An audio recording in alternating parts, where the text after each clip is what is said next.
whatever a character holds most dear is the thing that you have to challenge.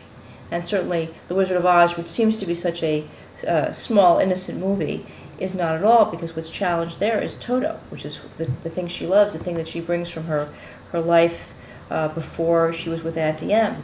And the first scene we see is Toto behaving such a way that we know in short order that Toto is going to get put to sleep unless she does something. And so the idea that here we have this little girl who has to decide between being loyal to the aunt and uncle who adopted her and saving her dog is again about the same kind of moral dilemma that we want to put our characters in. And so by finding your character's dream and not worrying about it and being self-conscious, once we start to do plotting, you will see how complexity becomes natural.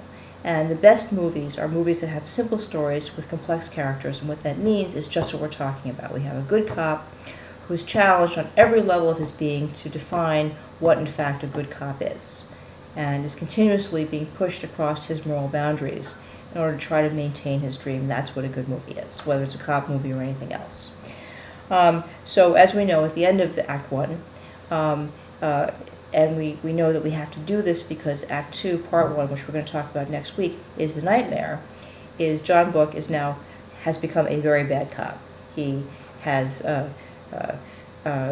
told his boss and disobeyed his boss. He has engaged in a gunfire bout with another cop, and he has taken witnesses to a crime across state lines and is hiding them. So that is the place where we want to get to. At the end of The Wizard of Oz, of course, we know that she has run away with Toto, and Professor Marvel has told her that if she leaves, Auntie Em will get sick and die, and she knows that if she goes back, Toto will be killed. And so that's the kind of moral dilemma that we want to get our characters in. And I know we're talking about a cop movie in The Wizard of Oz, but it works across the board. It works across the board. At the end of the first act of The Godfather, Michael's father, the Godfather, is shot, and Michael has to go back into the family and not only visits him in the hospital, but has to take on the patina of being a criminal in order to prevent his father from being killed.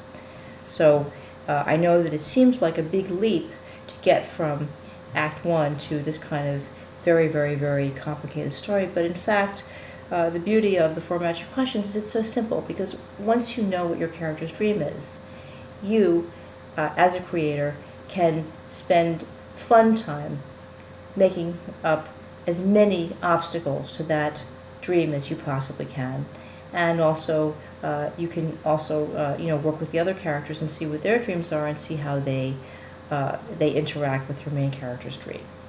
So now we're going to talk very briefly about Act 3. Again, I really want you to stay with Act 1, but in Act 3, all you have to do for next week is flip it over. So, not flip it over, but kind of bookend it. So, if the character's dream is to be a good cop, you can say with absolute certainty that I know that Act 3 is going to have the following ending. He's going to be a good cop. Or, he's going to be a bad cop. Or something different. He might not even want to be a cop.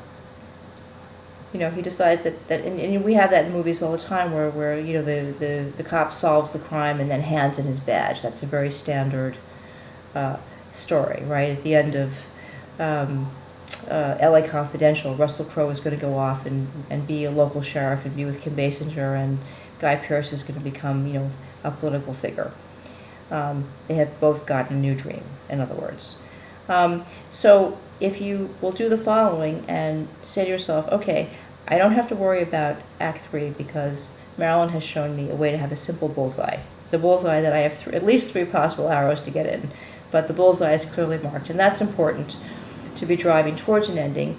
But it's also important not to lock down an ending, because if you lock down an ending, it's kind of like the whole movie's about making a speech, because then you're trying to make your point. It's much better if you leave a moving target, but a real target. Linda Obst, in her wonderful book, Hello, He Lied, makes a wonderful statement. She says, and again, I'm paraphrasing her, so Linda, if I've massacred your prose, I'm sure I have, I apologize. She basically says that if you have a target, it doesn't mean you're going to hit it, But if you don't have a target, you definitely won't hit it. And so it's very hard to do something that I'm asking you to do, which is sort of paradoxical, which is to both have an ending and allow it to have possibilities. So by knowing the character's dream, okay, you can have that kind of flexibility so that you can allow your story to be more of an exploration rather than a speech that you're trying to make to push the events of the plot and the characters to add up to your ending as if it's a math equation. Math equations are not fun to watch. Much better is a dialogue in which you, the writer, are inviting the audience kind of to get on the back of your motorcycle and take this exciting ride to see what's going to happen. And what I found is that it's much more fun to write a screenplay when you, the writer yourself, are not sure which way it's going to end, because then you maintain a genuine interest in it. And in my own experience is that, and again, I have 6 or 7 principles of screenwriting, and the first one is always to create for yourself first. So by treating yourself as an audience and not actually knowing how your story is going to specifically end, that's one way of really writing a compelling first draft. And then the other part is that you have to be simple when you're working with this. So for next week, I'm going to have to wrap up soon. I see we're near time.